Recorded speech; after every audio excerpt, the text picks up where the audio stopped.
Ok, chicos, disculpen. Siguiente.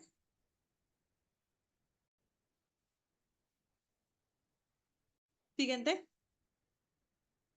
Ok, entonces, un estudio de la radiografía se puede utilizar para realizar la urografía intravenosa.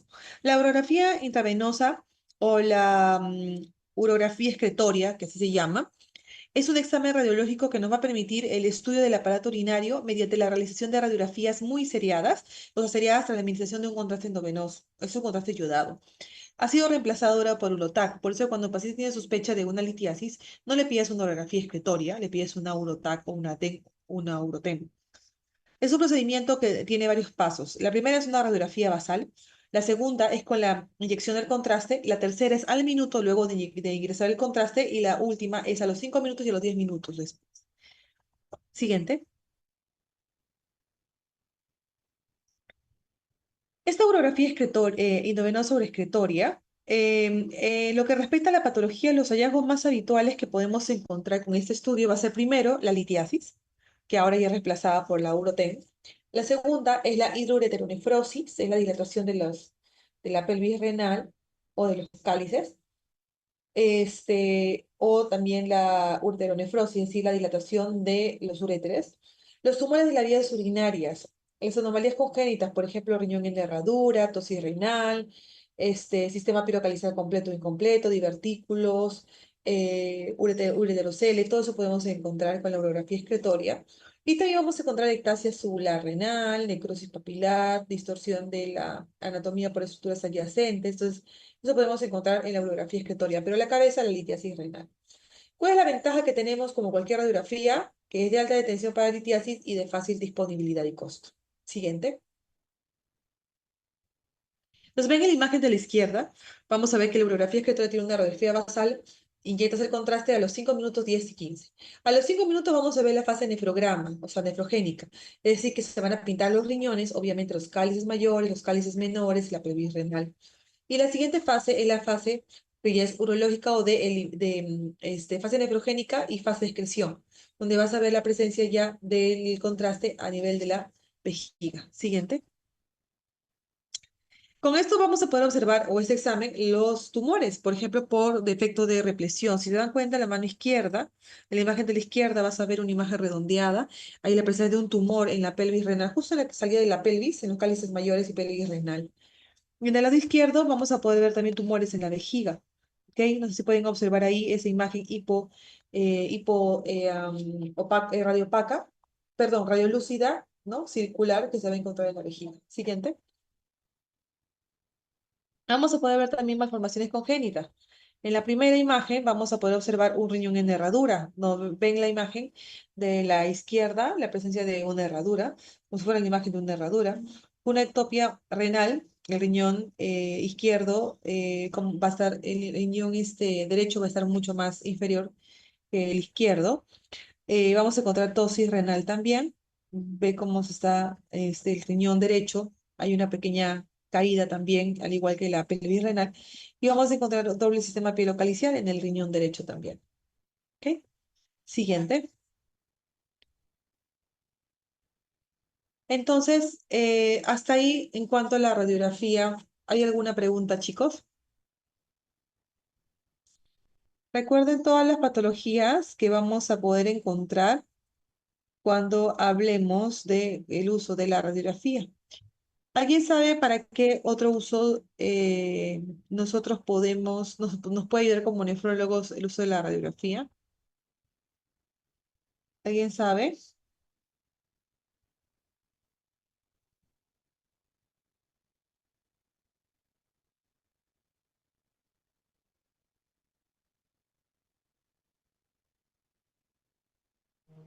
Doctora, además, ¿Cómo?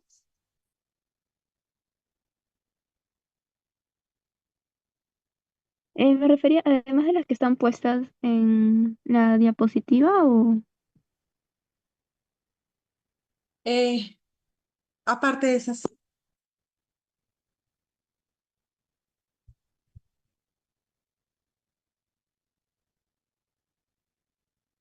A ver, si es una enfermedad no crónica o una aguda. ¿Por qué? por el tamaño y además que también sería la densidad. Ya. ¿Alguna otra participación?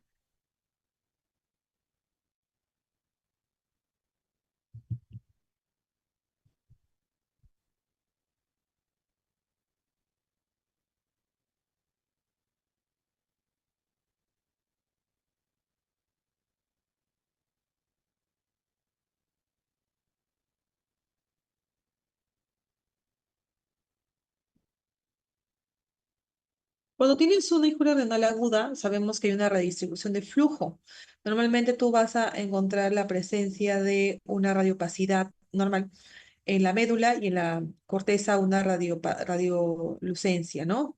O radiolúcido. Cuando ocurre esta redistribución de flujo, es a la inversa. Vamos a encontrar que hay una radiopacidad a nivel de la corteza y una radiolucidez a nivel de la médula. ¿Ok? Bien, en cuanto a la ecografía, siguiente. Es un método diagnóstico empleado con mayor frecuencia para la evaluación de los riñones y del tracto urinario también. No es un método invasivo, no utiliza radiaciones ionizantes y requiere una mínima preparación del paciente. Es la primera prueba de realizar en pacientes urémicos para valorar el tamaño renal, como comentó su compañero, y la existencia o no de una hidronefrosis u obstrucción. Siguiente. Se emplea también para valorar los vasos renales cuando hacemos una ecodoppler para ver la resistencia renal o de la arteria renal, y también en los riñones, por ejemplo, como que están trasplantados, se hace una evaluación también de la enfermedad renal. Segundo, la ecografía también se usa para evaluar la estructura renal y la existencia de una masa. Es la primera técnica de imagen para la reevaluación de los riñones trasplantados, es más, hasta para biopsia. Y asimismo, en la modalidad de imagen más frecuente usada para realizar biopsia renal, es ecoguías, como lo había comentado. Siguiente. Entonces, ¿qué tipo de fundamentos técnicos tiene una ecografía? Primero que el diagnóstico por ecografía procede de tecnología sonar de navegación empleada en la Segunda Guerra Mundial, es decir, por eco. Este, bueno, más adelante vamos a explicarlo mejor. En la medicina, la sonografía o la ultrasonografía se emplea para evaluar distintos órganos, y en el abdomen y particularmente los riñones se utilizan ondas de 2,7 a 4 megahertz. Siguiente.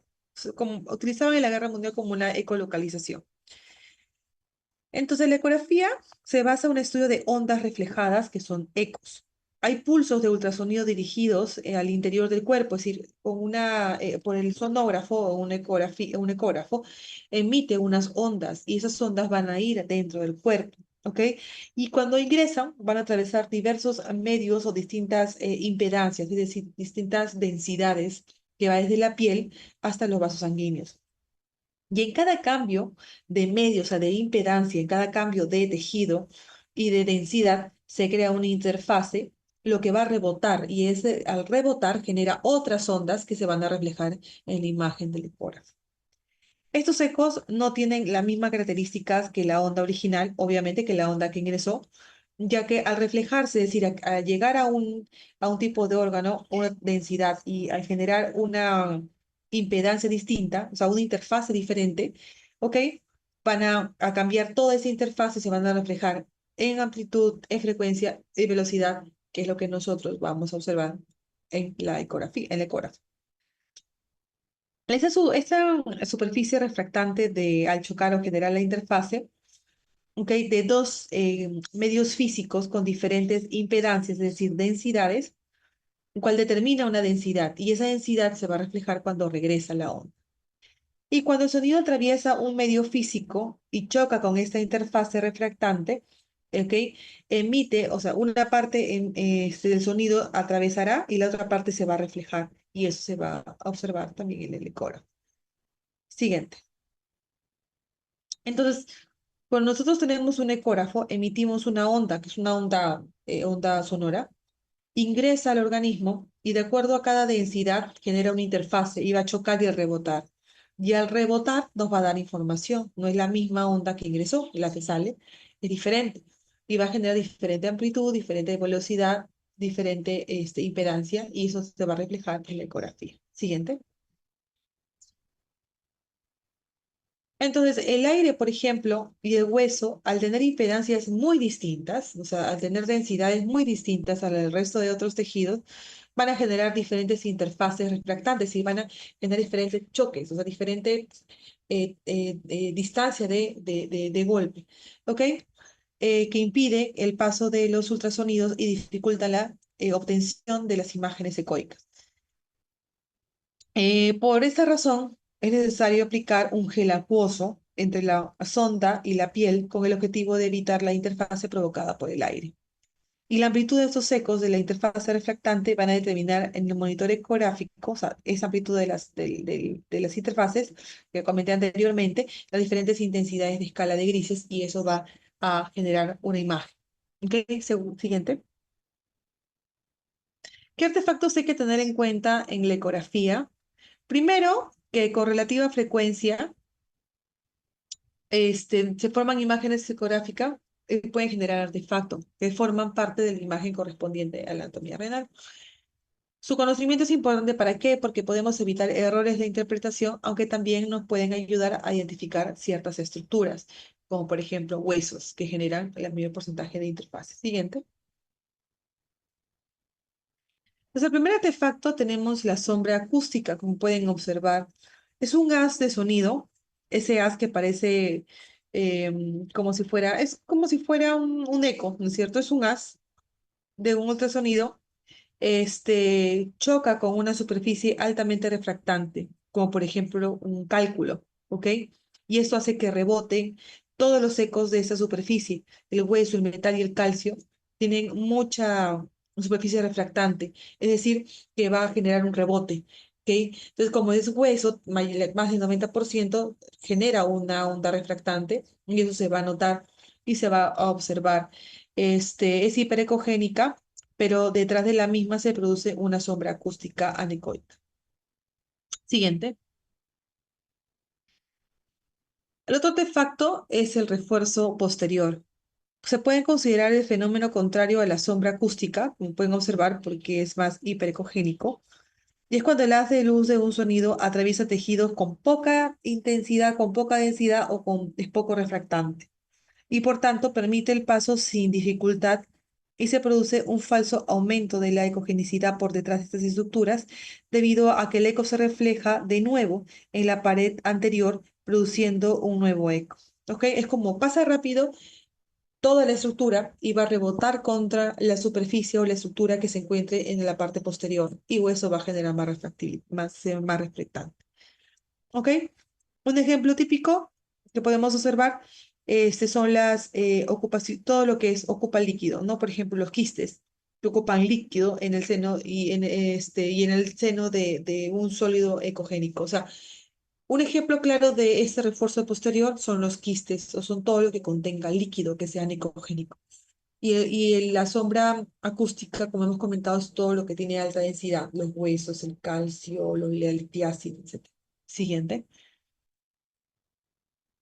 Otro artefacto que también van a observar es la reverberación.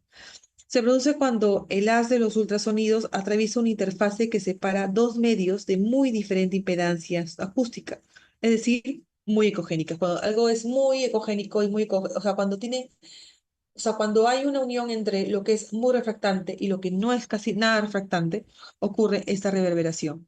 ¿Ok? Y la más típicas interfaces que separan un sólido y un gas es el tubo digestivo. ¿Ok? Y los pulmones.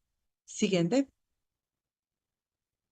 La cola de cometa se produce cuando un haz de ultrasonido choca con una interfaz estrecha y muy ecogénica. Por ejemplo, la pleura o el peritoneo. La pleura o el peritoneo son dos hojas y esas hojas generan una interfase. Eso va a chocar, o sea, esos como van a frotar, ¿ok? Esas dos hojitas, tanto del peritoneo como de la pleura, y contiene líquido. Entonces, estas dos interfaces van a generar ese tipo de artefactos como cola de cometa. ¿Ok? Siguiente. Entonces, ¿qué tipo de imágenes ecográficas elementales vamos a observar en la ecografía? Primero, imágenes hiperecogénicas, como lo pueden observar en la derecha, hipocogénicas, como pueden observar en el medio, y isocogénicas, que es de la intensidad o refractaridad del hígado, por ejemplo. Siguiente. ¿Qué técnica voy a utilizar para explorar el riñón? Primero, que tengo que usar un transductor convexo. Segundo, que el riñón debe evaluarse en los dos planos, coronal y transversal, ¿ok? Y se coloca el transductor sobre la línea media axilar derecha, ¿ok? En el borde costal, el marcador, obviamente la muesquita, debe estar orientado hacia la cabeza del paciente. Y si resulta difícil visualizarlo, se pide al paciente que haga una inspiración profunda para que el riñón pueda descender y se facilite el acceso. Siguiente. Entonces ven ahí una imagen a la derecha, a la izquierda, en el cual la muesca que está de color rojo está hacia la cabeza del paciente y eso está de manera transversal o puede ser de manera coronal. Ese es longitudinal, obviamente, la vista de ese transductor. Ok, y vamos a observar que el riñón tiene un polo caudal, un polo cefálico, puede ser medial o lateral, ¿no es cierto? Si dan cuenta, donde dice superficial en el lado derecho, está, ¿qué imagen está? ¿Alguien sabe?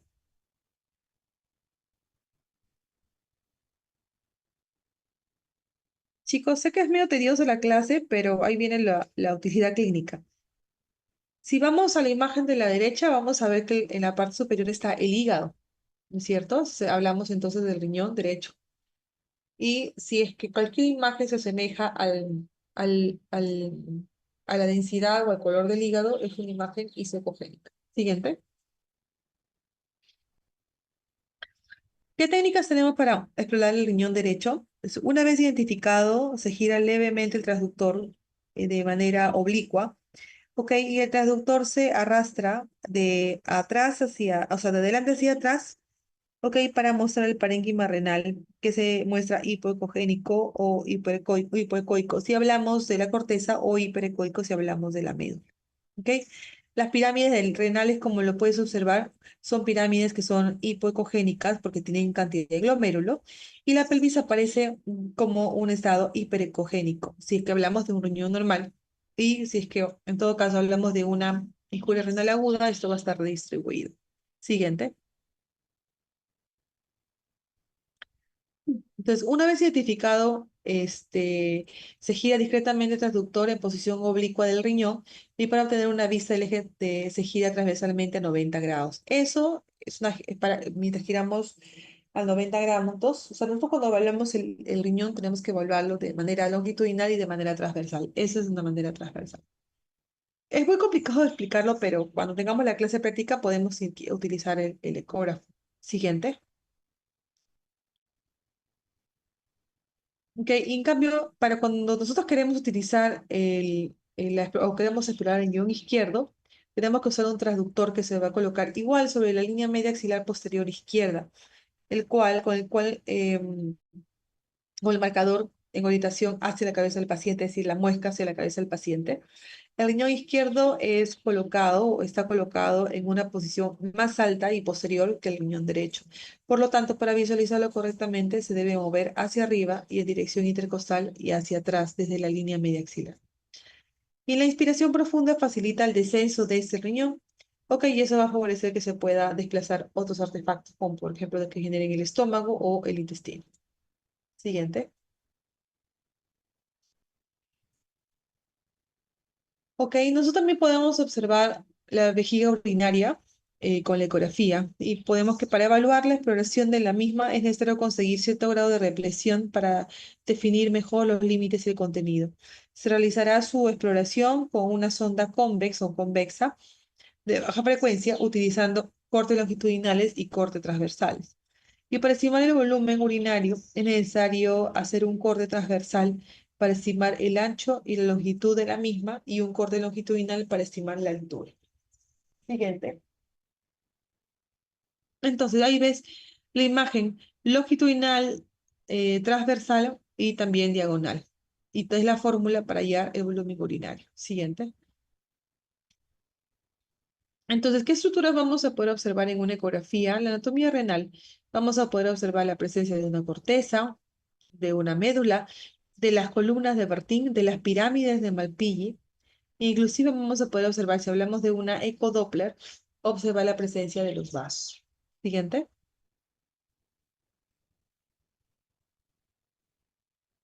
Ok, la evaluación del tamaño renal. El riñón refleja en los planos traversos y sagitales. Eso creo que es... a ver, siguiente, por favor. Siguiente.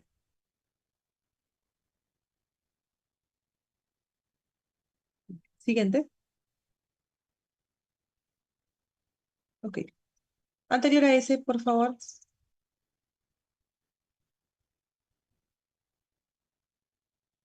Ya, entonces, ¿qué patologías podemos observar en una ecografía?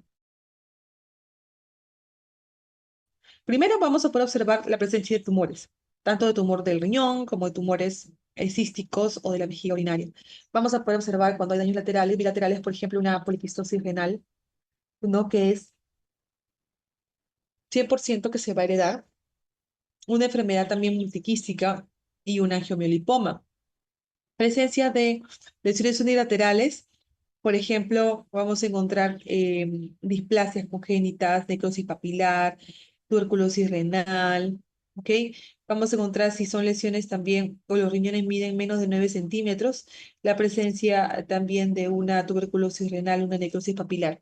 Pero cuando el riñón está a más de 12 centímetros, ahí podemos encontrar la presencia de una poliquistosis renal o también una displasia congénita. Siguiente.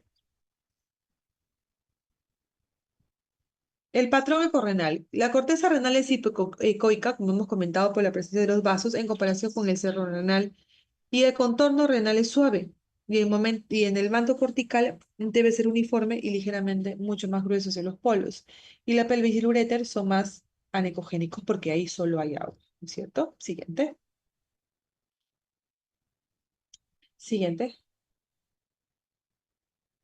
Bien, entonces la corteza, como pueden observar, es hipoecogénica o hipoecoica en comparación con el hígado y el vaso. ¿Ven donde dice K? Todo eso es hipocogénico porque están todos los vasos. Y el S es el liver, perdón, es el liver, es el hígado. Siguiente. En los riñones, las pirámides renales son hipocogénicas y la corteza es característicamente hiperecogénica comparada con el hígado. Ok, entonces, ¿qué es lo que da la hipogenicidad en el riñón cuando hablamos de la corteza? Básicamente las pirámides. Siguiente. La columna de Bertin resulta también un abultamiento del tejido cortical en la médula y se aprecia como una masa de textura muy similar a la de la corteza, pero que se encuentra dentro del seno renal. Esa es la columna de Bertin, lo que está entre las pirámides, ¿no es cierto? Y también vamos a encontrar que es hipocogénica, sí es cierto, pero no tanto en comparación con las columnas, las pirámides. Siguiente. Entonces, aquí en esta imagen, nosotros vamos a ver que es una joroba de dromedario. No sé si pueden ver hacia la derecha donde dice S. Es una imagen obviamente longitudinal de un riñón izquierdo, mostrando la prominencia de un contorno inmediatamente por debajo del vaso. ¿No? Es una alteración genética, es una alteración anatómica, pero no implica en la función. No tiene implicancia en la función. Siguiente. Ok, como pueden ver ahí, es la presencia de una dilatación, una hidronefrosis. Se dilatan en el lado izquierdo la pelvis renal, se dilata los cálices mayores, cálices menores. En el lado derecho también van a ver la presencia de dilatación casi hasta del uréter, miren, del uréter también. Y en el lado inferior también la presencia de dilatación del uréter. Entonces tiene ureterocele. Siguiente. Y una ureteronefrosis. La presencia de un cálculo renal en el puro superior se aprecia con sombra acústica. ¿Ven en el lado superior? Tiene la presencia de cálculo renal y todo tiene su sombra acústica como ven en las flechas inferiores. Siguiente. Bueno, se tiene imagen de tumoraciones, ya puede ser quísticas o sólidas, pero es una tumoración del riñón. ¿Ok? Siguiente.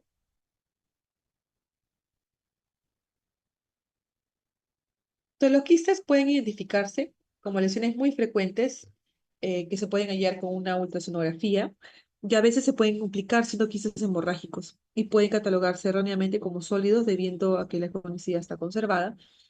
Y la diferenciación de los quistes simples o complejos es importante para decir la intervención quirúrgica. Todo paciente que tiene un quiste renal no tiene implicancias en la salud, tiene una función renal normal, pero sí hay que evaluarlos por lo menos una vez al año para evitar que ese quiste se pueda complicar. Siguiente. Entonces, el quiste es anecoico y tiene una pared delgada, casi imperceptible. Siguiente. Los quistes complejos, en cambio, contienen calcificaciones dentro, como pueden observar. ¿No es cierto? Tienen tabicaciones y nódulos también murales. Y en lugar de ser anecogénicos, pueden tener un eco interno que representa hemorragias, pus o proteínas, o sea, más hiperecogénico. Y pueden ser benignos o malignos y la modularidad de la pared quística, tabicaciones y vascularizaciones sugieren fundamentalmente malignidad. De todas maneras, ese quiste tenemos que ver si tiene irrigación. Habría que hacerle un ecodoppler. Siguiente. En cuanto a la vejiga, la ultrasonografía en tiempo real se puede usar para evaluar las tumoraciones de pared y los cálculos de la vejiga. Y si usamos Doppler, se puede identificar también para el jet uretral, y se puede usar cuando hay una peristalsis que impulsa la orina en la vejiga. O sea, se puede utilizar cuando tenemos, por ejemplo,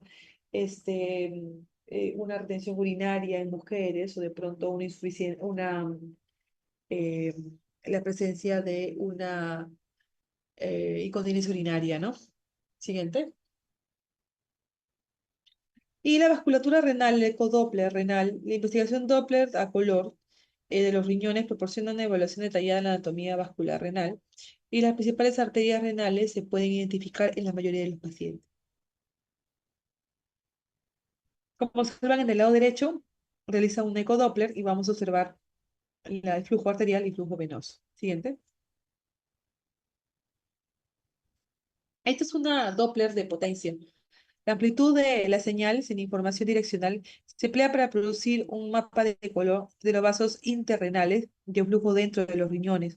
Y eso se utiliza para identificar el infarto cortical. Es el que te va a ayudar más a ver la irrigación completa del riñón. Siguiente. Y el Doppler pulsado, el Doppler continuo y este Doppler pulsado, se utiliza para ver estenosis. Si uno utiliza para ver, por ejemplo, infartos, se utiliza para ver estenosis y la arteria renal. El estrechamiento de la arteria renal causa un cambio en la velocidad de proporción del grado de estenosis, así que con un cambio en la onda, como pueden observar, de la arteria renal normal más allá de la estenosis. Ustedes, lo normal es que en el lado, no sé si pueden ver el lado A, no sé si pueden lograr verlo, es una arteria normal, ¿no es cierto? Que muestra pulsos sistólicos y diastólicos. En cambio, en una estenosis renal, o en general de cualquier parte, bueno, básicamente las arterias renales, hay una aceleración de esto y no hay presencia, como ven, esos picos que son de sístole y diástole, como pero que fueran sístole, son movimientos de la arteria, ¿no? Entonces, en ese caso, en el lado derecho, vamos a observar que no hay ese doble, o sea, ese pulso, o sea, esa es elevación de presión. Vamos a encontrar todo de manera constante. ¿Ok? Siguiente. Ok, el siguiente es la índice de resistencia. Eso se utiliza mucho cuando tenemos, por ejemplo, un problema renal o por una estenosis de la arteria renal. Disculpe, por arteria renal. Entonces, ¿qué utiliza el índice de resistencia? Mide la resistencia del flujo sanguíneo causada por la microvascularización de los lechos distales. Esto sirve como un indicador inespecífico de una patología, tanto el riñón nativo como el riñón trasplantado. Y en general, el índice normal de resistencia es 0,7. Cuando tiene más de ese índice de resistencia, estamos hablando de una hipertensión renovascular. Siguiente. Y ultrasonido de contraste. La ventaja de los agentes de contraste es que son eliminados por la ventilación pulmonar cuando utilizamos contraste para la ecografía. Pueden emplearse en pacientes con una función renal deteriorada. Dichos contrastes son microburbujas de gas de alto peso molecular que, como los eh, perfluorocarbonos que se utilizan también, ¿no? Mediante una cápsula de lípidos o proteínas. No es muy usado realmente, pero sí he escuchado que se usa en otros países. Acá realmente es muy raro. Y lo importante en esto es que nos van a ayudar a ver todo lo que es el árbol vascular, ¿no? El desarrollo de estos agentes de contraste permite la visualización de toda la microvasculatura del riñón. Siguiente. Y obviamente es dinámico, ¿no? Y la utilidad ecográfica con contraste se utiliza para cateterización de lesiones renales focales, cuando por ejemplo tenemos la presencia de un infarto, la evaluación del riñón trasplantado también, nos puede identificar complicaciones vasculares como isquemia o trombosis que se da también de arterias o venas renales y seguimientos de traumatismos renales. Siguiente. Entonces, aquí vemos una autosonografía con contraste. Vamos a observar también la presencia de toda la vasculatura que están observando allí. Y vamos a ver que en el cáncer, o sea, en el centro del cáncer, no se va a pintar, porque hay una imagen por sustracción. ¿No es cierto? Y en la segunda imagen vamos a ver la presencia, pues, de la presencia de un tumor. Siguiente. Después de la inyección del contraste. Ojo. La primera es que va a retrocede, por favor. La primera es que no es una imagen sin contraste de una ecografía y la segunda es una imagen con contraste. Ya lo va a delimitar. Siguiente. Entonces, ¿qué aplicaciones y limitaciones tiene una ultrasonografía? Para enfermedad renal crónica se indica a cualquier paciente con RC para establecer el tamaño renal y descartar enfermedad renal crónica o obstrucción del tracto urinario. Recordemos que la enfermedad renal crónica no solo va con riñones pequeños, también grandes. Y los riñones pequeños ecogénicos indican enfermedad irreversible grave. Y también sirve para ya la lesión renal aguda, ¿no? Es muy bajo, el rendimiento diagnóstico es muy bajo en pacientes quienes,